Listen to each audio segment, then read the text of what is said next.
तारीख थी 17 सितंबर 1985 की।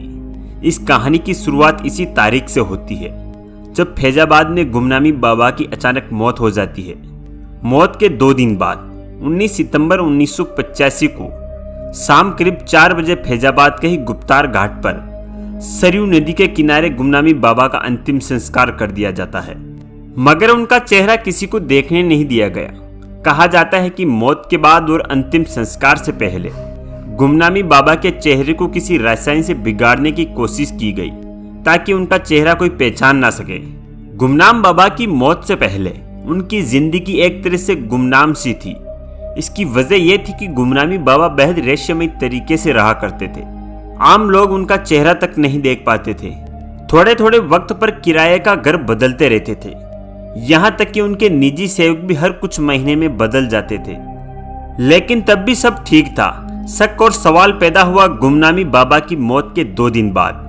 फैजाबाद शहर के सिविल लाइसेंस में बने राम भवन में गुमनामी बाबा ने आखिरी सांसें ली थी। उनकी मौत के 2 दिन बाद जब सेवकों ने घर की तलाशी ली तो पहली बार एक अफवाह फैजाबाद शहर से बाहर निकलकर देश के कोने कोने तक जा पहुंची।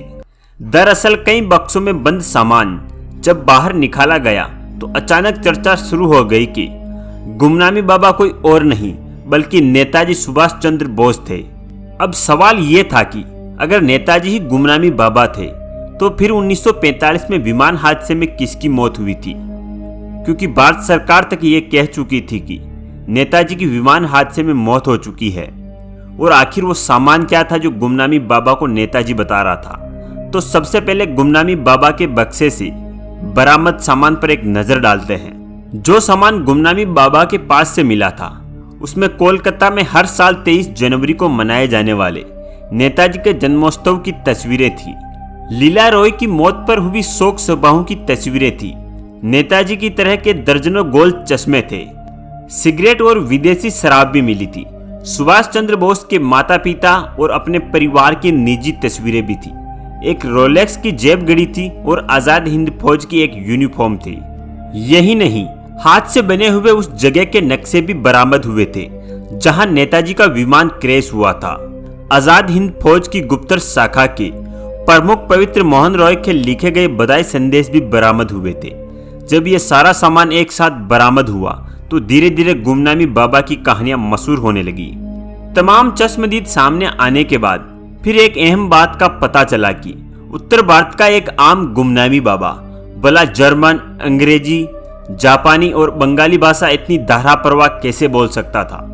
और ये सब वही जुबानें थी जो नेताजी बोला करते थे। लिहाजा अब तय हुआ कि नेताजी के फैजाबाद पहुंचने की कहानी समझी जाए। आखिर वो यहाँ कब, कैसे और कहां से आए। फैजाबाद के स्थानीय लोगों के मुताबिक गुमनामी बाबा 70 के दशक में वहां पहुंचे थे। शुरुआत में वो अयोध्या की लाल कोठी में बतौर किराएदार रहा करते थे। फिर कुछ ही दिन बाद बस्ती में जाकर रहने लगे, लेकिन बस्ती में उन्हें बहुत रास नहीं आई और गुमनामी बाबा वापस अयोध्या लौट आए। फिर कुछ साल बाद उनका अगला पड़ाव था अयोध्या सब्जी मंडी के बीचों बीच स्थित लखनऊ हाता, जहां वे बेहद गुप्त तरीके से रहे। आखिरी वक्त में गुमनामी बाबा फैजाबाद के राम भवन में 2 कमरों के मकान में रहते थे जहां उनकी मौत हुई। गुमनामी बाबा की मौत के बाद सामान के साथ कुछ ऐसी बातें भी बाहर आई जिनको लेकर लोगों को यकीन सा होने लगा था कि गुमनामी बाबा ही नेताजी थे। कहते हैं जब गुमनामी बाबा की मौत के बाद उनके नेताजी होने की बातें फैलने लगी तो नेताजी की भतीजी ललिता बोस कोलकाता से फैजाबाद आई और गुमनामी बाबा के कमरे से बरामद सामान देखकर ये कहते हुए फफक पड़ी कि ये सब कुछ उनके चाचा का ही है। क्या नेताजी सुभाष चंद्र बोस और गुमनामी बाबा एक ही शख्स थे? क्या नेताजी ने ही गुमनामी बाबा बनकर अपनी जिंदगी के आखिरी वक्त फैजाबाद में गुमनाम जिंदगी के तौर पर गुजारे थे, या फिर गुमनामी बाबा नेताजी के बेहद खास थे?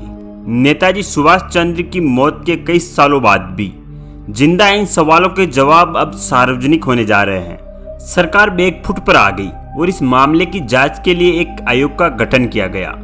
हालांकि यह साबित नहीं हो पाया कि गुमनामी बाबा ही नेताजी थे। कई कमीशन बने इस जांच के लिए, लेकिन सबने गुमनामी बाबा को नेताजी मानने से इनकार कर दिया। गुमनामी बाबा और सुभाष चंद्र बोस की मौत को लेकर यदि आपकी कोई राय है तो हमें कमेंट करके जरूर बताइए। धन्यवाद।